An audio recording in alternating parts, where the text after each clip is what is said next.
Right, guys, we should be live. If you guys want to give me a shout out in chat, I would appreciate it.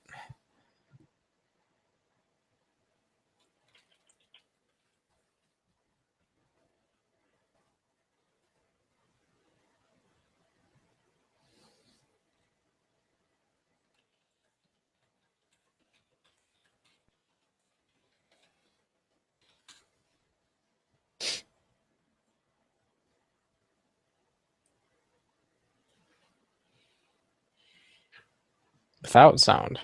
Can't hear me?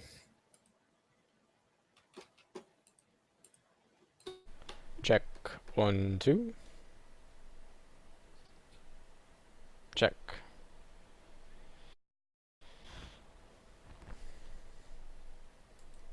Alright, well, this Q&A is officially open, so feel free to start dumping questions, and I'll go as long as I can before I fall asleep on myself.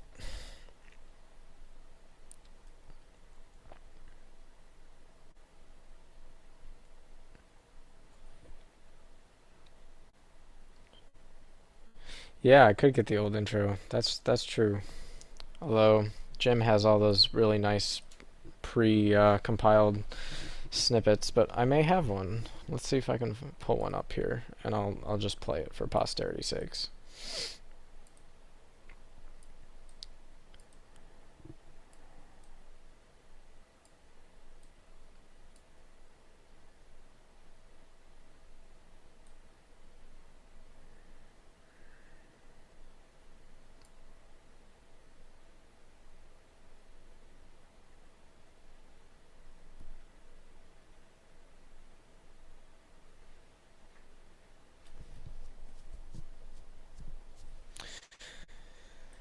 Meanwhile, if anyone has any questions, now is the ideal time to ask them.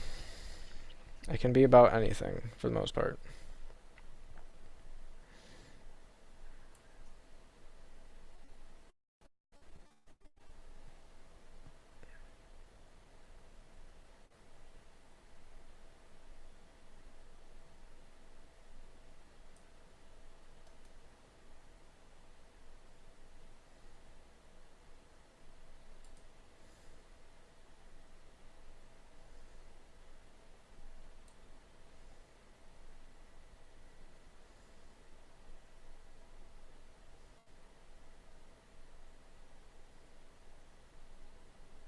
What's going on, John?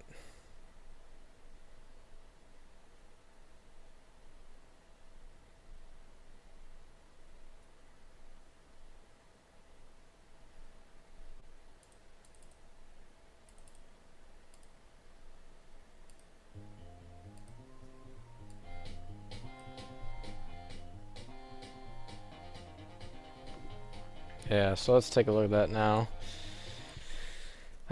Let's see. So I'll just go through my W3 options, and maybe that will be useful. So for anyone who doesn't know what I'm talking about, uh, Ken's asking about a performance plugin that's pretty popular for WordPress that has so many options that it's kind of confusing which ones you actually want to have enabled. So I'll just go through and tell you all the ones that I have enabled.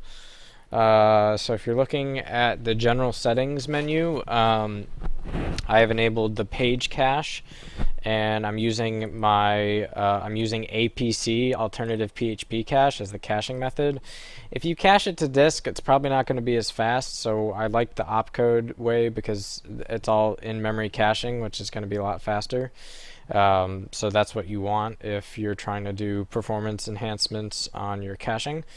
I do have Minify enabled, but I have it set to manual, so I have to manually flag which files I want it to be minified or excluded, primarily because there are some JavaScript that get weird with when you minify them. So you can use auto or manual depending on how complex your page is. I'm using the opcode APC cache for that again.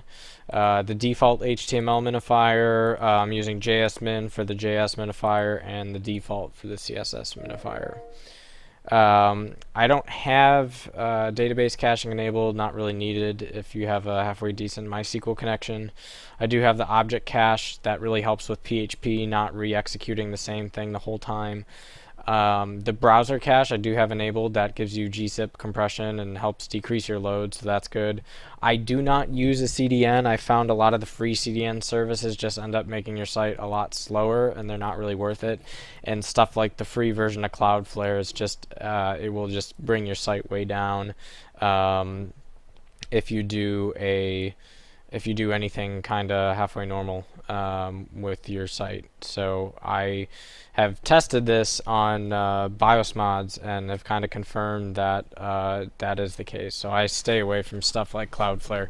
I'm sure if you pay for their pro version and do all the the money and whatnot, you won't have a problem. But chances are you don't want to pay for both web hosting and then for Cloudflare on top, because it's just not needed. In terms of PHP version, I'm actually still on the latest point release of 5.3, which is kind of what CentOS puts in through the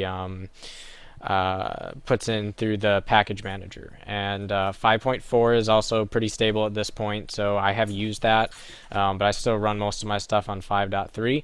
And 5.5 I would say is kind of still a little on the bleeding edge, so to speak, but it has been getting more kind of stable and mainstream. So I had some issues with upgrading that far in PHP because they changed the caching methods in the later version of PHP. So like the APC cache, which I rely on very heavily for the web performance aspect, I wouldn't have that if I went to 5.5, which uses a newer thing called Zencache, which is kind of a different animal. So I didn't feel like really messing with that at this point.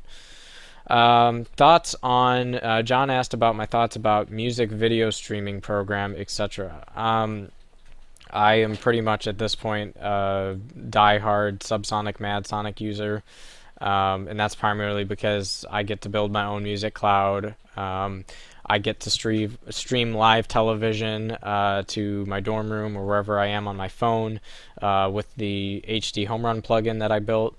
And really the thing to use now is Madsonic, because they're putting a bunch of custom features into Madsonic and it's updated much more frequently.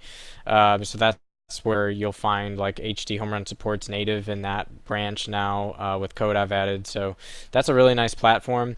If you're looking for stuff out of the box, like you don't have like a lot of music on your in your personal library, but you want to listen to a variety of stuff, I've actually had some pretty good luck with Last.fm. And it's kind of like Spotify, and they actually use YouTube now as their main music player. So if you get the host blocker that I use at mvps.org, that will block all the ads so that you can listen to YouTube videos continuously without any type of waiting for ads to load and play. And that gives you a really nice kind of clean listening experience, and does do some of the kind of what you might want to listen to on your channel type things like Spotify does. So that's a nice thing to have rolling if you don't necessarily have an extensive library of your own. Another question: have you found a way to eliminate render blocking JavaScript and CSS in above the fold content? Yeah, so all that really means is what's happening is it's a best practice for website performance to defer loading JavaScript until you get to the end of the page. So there are a lot of scripts that are not essential to how your site looks or operates, and so we want to defer loading those because JavaScript basically does not allow for simultaneous downloads to occur over HTTP in parallel. So, and it kind of blocks the rendering in the document object model. So, like for example, you would want to put something like a Google Analytics tracking code at the end of your site HTML template. So the way to get around that is just to try and move all your JavaScript script tenses, the ones that aren't essential, down to the end of your source code or your HTML template. CSS, I don't really worry about loading that later. I normally just load that up front, so I wouldn't worry about the CSS as much. If your CSS is compressed and is written and styled very well, it shouldn't really be a major blocking issue that you have to worry about. So I would, I would just not worry about that at all. So I think that clears the plate for what has been asked so far. Please feel free to throw in some more questions. Otherwise, I'm going to start rambling about what I want to talk about, and what I want to talk about may or may not be what you want to talk about. Like, we could talk about how, for example, if you aren't following me on Twitter, you probably should be at this point. I have been working a lot on bringing customized content for cybersecurity and big data, which we all know is what I like to talk about, on my Twitter. So if you go out to Twitter and look for the Wiz BM, TheWizBM. That's my handle. I'm almost up to about 400 followers now. I'm tweeting pretty much day in, day out now on cybersecurity and big data and cloud technologies. And I've been doing a lot of research related to cloud and cybersecurity crossover. So it's on my radar, of course. It may or may not be on your radar, but if you're interested in that, or if you're interested in just more general stuff, I do occasionally tweet that out as well. So if you haven't followed me over there already, would be happy to follow you, and hopefully you would get some interesting content from my Twitter as well. Does anyone else have good questions? Oh, maybe I didn't scroll all the way down. Nope, nothing new yet. I know there's still some folks holding on, so if you got questions, now is the time. Otherwise, this is going to be like a going once, going twice, sold American. So I'll give it 3 minutes, and if I don't see any questions in chat, I'll cut you guys loose for the night.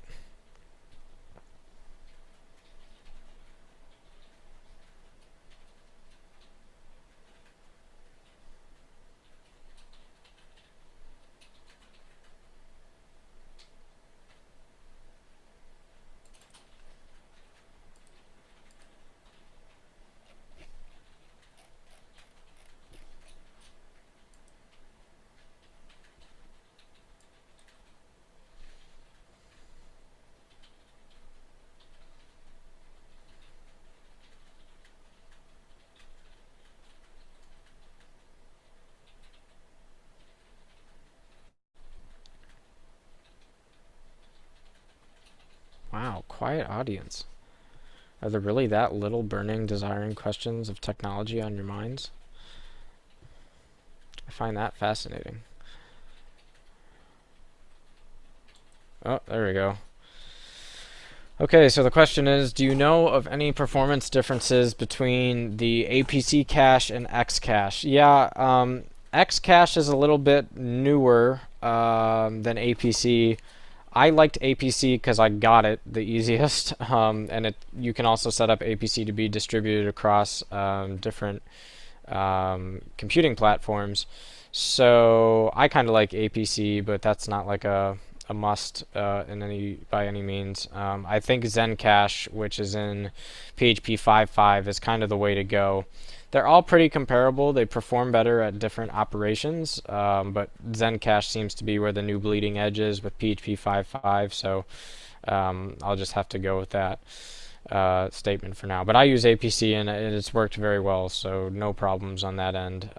With Xcache, in most cases on CentOS, you have to compile some additional modules to have that working and installed, so that would be... you may or may not want to spend time doing that. John asks, what are your thoughts on LastPass? I've never been a LastPass user. I have used RoboForm as of recent, even though most viewers know that 99% of the passwords I always type in manually, and I use my own mnemonic memory scheme to do that. I really don't know how great I feel about passwords being in the cloud. LastPass does have some pretty good security in the cloud, but I don't know. To me, the notion of having a shareable cloud interface or just kind of cloud storage of encrypted passwords, I don't think it's necessarily dangerous. I just don't think it's, I don't know, my comfort level with it isn't like 100%. More importantly, I'm just starting to become very leery of anything out there on the cloud that you really don't want out there. We just saw in the news today a new 0-day was reported that's may or may not be arguably worse than Heartbleed. It's a 0-day vulnerability in the actual shell, bash shell, which is like fundamental to any Unix or Mac OS X operating system on the face of the planet. And the fact that there was a big exploit found in there is just kind of crushing to information security, and it's believed to have been in the source code since like the early 90s. So who knows how long this thing has been getting exploited without anyone knowing. So, you know, do I really need something like LastPass? I don't. I think having RoboForm store everything locally on the computer is a nice feature, and it does pretty much everything that LastPass does. If you're really into the whole synchronizing passwords across devices, that's kind of your choice, but I don't really personally see the need for it. So that's how I feel about LastPass. Now, you'll get a completely different assessment from Jim, who's an active LastPass user, and the average guy community in general is supportive of LastPass, so just a different take on how I feel about passwords in the cloud in general. Let me scroll back up here. Questions. I heard somewhere that you should avoid using APC for page cache because that requires a database query every time you load a page. Is that true? And do you think Xcache requires the same query? I actually don't know that. I guess it would depend on if the object itself makes calls to the database. It's just a PHP caching thing, though, so you can store PHP objects that don't connect to databases. They're just PHP objects. So I don't know how true that statement is. It probably depends on what the use case scenario is. Do I use a plugin program for image compression? Google's PageSpeed, when it gives you the ranking of how your site's performing, it will do an image compression analysis, and I'll normally take the top 5 images it says, that are the biggest size images on the page and optimize those, and after that, I don't really do anything. I think I have some general front-end compression, but I think it's mostly on the HTML, JavaScript, CSS side, so I don't really care about the pictures as much. But like I said, those top 5 that I take out of Google PageSpeed is probably the majority of what you would be interested in optimizing for performance reasons.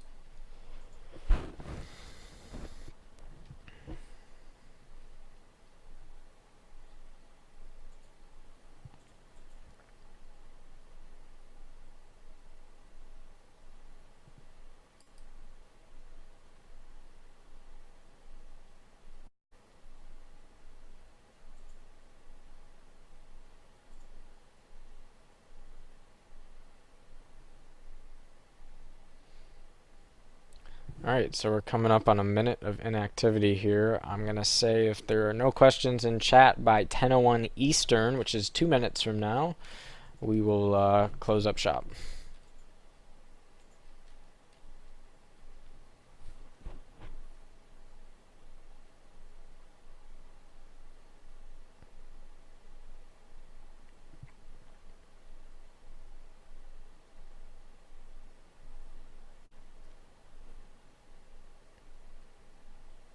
That question doesn't count.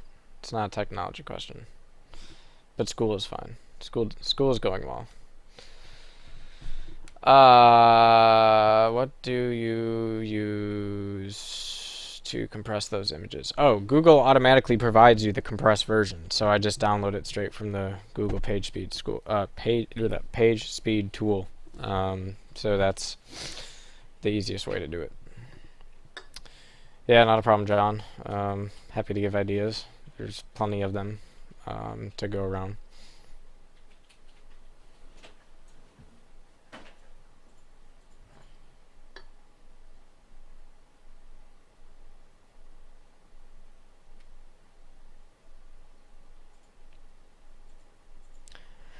Alright, gang. Well, I think I'm going to call this a wrapping point. If you have any other questions you want to shoot me offline, questions, thoughts, things you want to occupy or protest, shoot me an email, christian@theaverageguy.tv, or find me on Twitter @thewizbm. And good night, everyone.